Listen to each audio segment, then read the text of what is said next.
अगर आप real estate में इन्वेस्ट करना चाहते हो या फिर किसी भी जगह पे थोड़ा इन्वेस्ट करना चाहते हो तो ये दो टर्म को हमेशा याद रखना, cash flow and capital gain. ये दो वर्ड एक इन्वेस्टिंग की जान है। अगर किसी इंसान को ठीक से पता नहीं होगा कौन सा चीज कैश फ्लो है और कौन सा कैपिटल गेन, तो वो इन्वेस्टर 100% फेल करेगा अपने इन्वेस्टिंग में। उनको लॉसेस झेलना पड़ेगा। और एक चीज एक अच्छे इन्वेस्टर को जानना चाहिए कि वो जो कमा रहा है वो किस कैटेगरी में अपना इनकम गेन कर रहा है। तीन टाइप ऑफ कैटेगरी होता है इनकम का: ordinary income, portfolio income and passive income. ये तीन इनकम एक इन्वेस्टर को एक ब्लूप्रिंट देता है जिससे वो अपना टैक्स को बचा सकता है। इंडिया में या फिर ज्यादातर देशों में टैक्स लॉ लगभग सेम है। जो लोग ऑर्डिनरी इनकम करते हैं, मतलब जो लोग जॉब करते हैं, अपना टाइम देके पैसा कमाते हैं, उनके लिए टैक्स लॉ बोलता है कि उनको उनका इनकम का 30 से 50% गवर्नमेंट को टैक्स देना पड़ेगा, जिसको कहते हैं ऑर्डिनरी इनकम।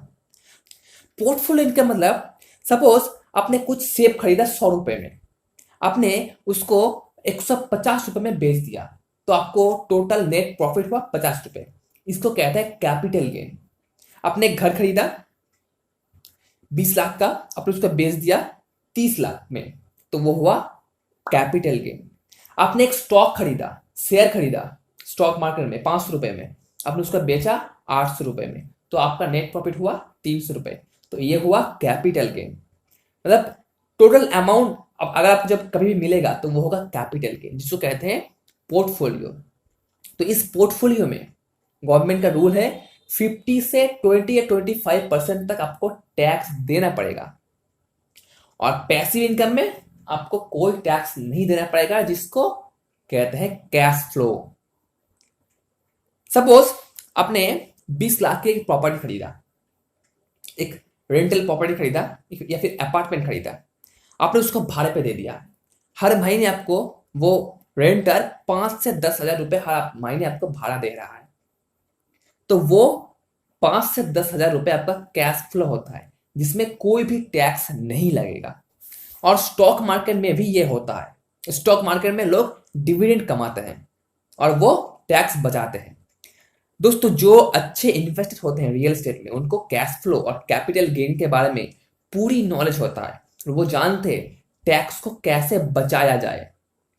अगर कोई इंसान ऑर्डिनरी इनकम करता है या फिर पोर्टफोलियो इनकम करता है, तो उसके लिए सबसे बढ़िया होगा उस पोर्टफोलियो या फिर ऑर्डिनरी इनकम को पैसिव इनकम में कन्वर्ट कर दे।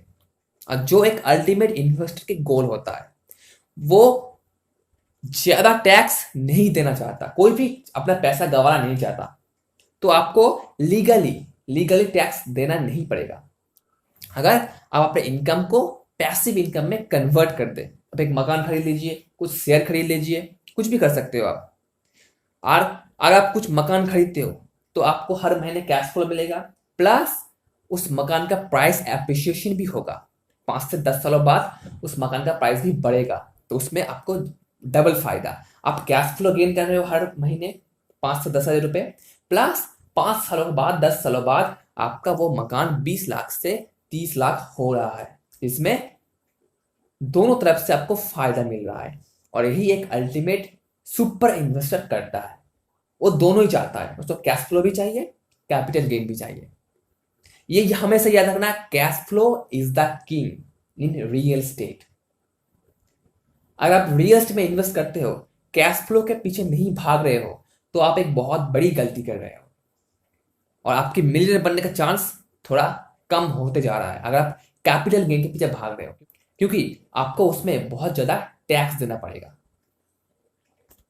आई होप ये पूरी बात क्लियर हो चुकी है कैश फ्लो और कैपिटल गेन क्या है। तो वीडियो को लाइक कर दीजिए और अपने इन्वेस्टिंग माइंडसेट वाले दोस्तों के साथ शेयर करें। अगर आप मेरे चैनल पे नए हैं तो सब्सक्राइब कर लीजिए और बेल आइकन दबाना ना भूलें। मिलते हैं नेक्स्ट वीडियो में।